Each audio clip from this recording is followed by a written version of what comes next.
আমাদের যে পরিকাঠামো গঠন ফেডারেল স্ট্রাকচার আমাদের এখানে যে পরিস্থিতি এখানে নানা ভাষা নানা মত নানা পরিধান বিবিধের মাঝে দেখো মিলন মহান এতগুলি রাজ্য এবং এতগুলি রাজ্য তাদের আলাদা আলাদা ইতিহাস আলাদা আলাদা ভূগোল আলাদা আলাদা সংস্কৃতি আলাদা আলাদা নির্বাচনী রসায়ন সেগুলোকে এক জায়গায় এনে একদিনে ভোট করা সবটা এটা বিজ্ঞানসম্মত হতে পারে না।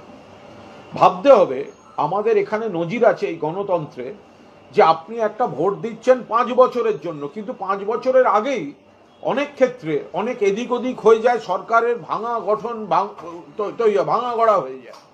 মহারাষ্ট্র এর আগেও তাই হয়েছে মাঝপথে এসে বিজেপি গড়ে দিয়ে গেল। তো তখন এই এক দেশ এক ভোট কোথায় যাবে? যদি কোথাও অন্তর্বর্তী নির্বাচনের দরকার হয় তখন এক দেশ এক ভোট কোথায় যাবে? এগুলো তো আমাদের দেশে হয়েছে।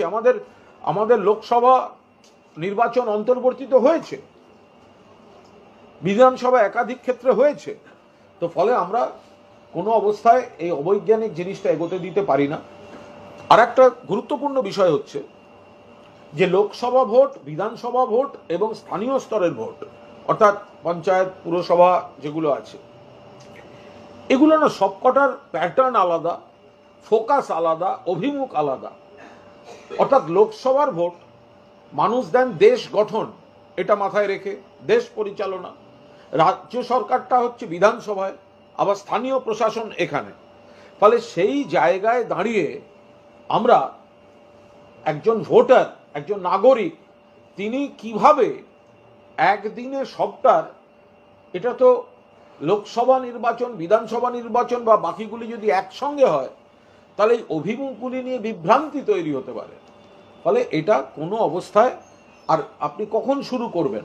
যখনই এটা শুরু করতে যাবেন কিছু রাজ্য দেখা যাবে যে তারা তো 5 বছর মেয়াদ সম্পূর্ণ করেনি, তাহলে তার মাঝপথে ঢুকে গিয়ে কি হাল হচ্ছে।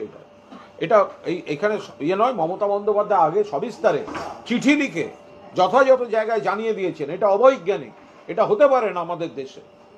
এখন কেন্দ্রীয় সরকার যদি এই ব্যাপারে এগোতে চায় তাহলে তৃণমূল কংগ্রেস নেতৃত্ব এবং দেশের অন্যান্য নেতৃত্ব যারা আছেন তারা নিশ্চয়ই সিদ্ধান্ত নেবেন। দিল্লিতে আজকে পাস করেছে কেন্দ্রীয় মন্ত্রিসভা বিল, কিন্তু টিএমসি বিরোধিতা করছে। দেখুন, এটা আমাদের দীর্ঘদিনের দাবি, আর এটা শুধু বিজেপির দাবি নয়, ভারতবর্ষের বহু অর্থনীতিবিদ, রাষ্ট্রবিজ্ঞানী, অবসরপ্রাপ্ত আমলা, বিভিন্ন অধ্যাপক, রিটায়ার্ড আইপিএস অফিসার তারা সকলেই বলেছেন যে ওয়ান নেশন ওয়ান ইলেকশনের প্রয়োজন আছে দেশের অর্থনীতির স্বার্থে, দেশের আইন শৃঙ্খলার স্বার্থে এবং সারা দেশকে একটা ঐক্যবদ্ধ নির্বাচনী ব্যবস্থার মধ্যে নিয়ে আসতে। মানুষ তার ভবিষ্যৎ রাজনীতি বা দেশ পরিচালনার গতিমুখ একসঙ্গে ঐক্যবদ্ধভাবে একই দিনে তারা সিদ্ধান্ত নেবে, এটাই আমাদের অবস্থান। এখন তৃণমূল কংগ্রেস তো বিরোধিতা করবে, তৃণমূল কংগ্রেস আদপে কোনো রাজনৈতিক দল কিনা এটা নিয়ে আগামী দিনে বিভিন্ন বিশ্ববিদ্যালয়ের গবেষণা হবে। ওখান থেকে মুখ্যমন্ত্রী এক কথা বলছেন বাংলাদেশ নিয়ে, আর এখানে ডেরেক ওব্রায়েন সংসদের ভিতরে আরেকটা অবস্থান নিচ্ছেন।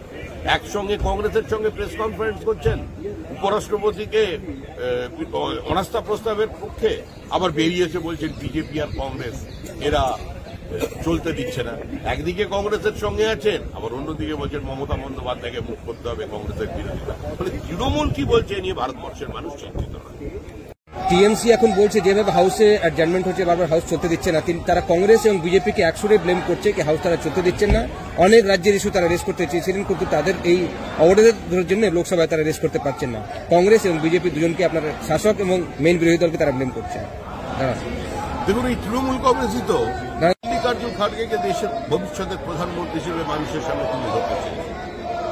এই তৃণমূল কংগ্রেসই তো কংগ্রেসের সঙ্গে একই যোগে আজকে উপরাষ্ট্রপতির বিরুদ্ধে অনাস্থা প্রস্তাব নিয়ে আসে। চেয়ারম্যানের বিরুদ্ধে এই অনাস্থা প্রস্তাব শুধু সংসদের গরিমাকে, তার মর্যাদাকে এবং সর্বোপরি দেশের উপরাষ্ট্রপতির পদমর্যাদাকে একটা আহত করবার চেষ্টা করছে।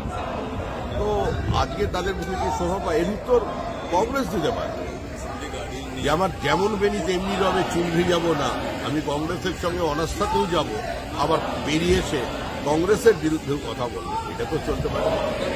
সুদীপ দত্ত বলছেন কি তাদের নেত্রী মমতা ব্যানার্জি মোদির বিকল্প।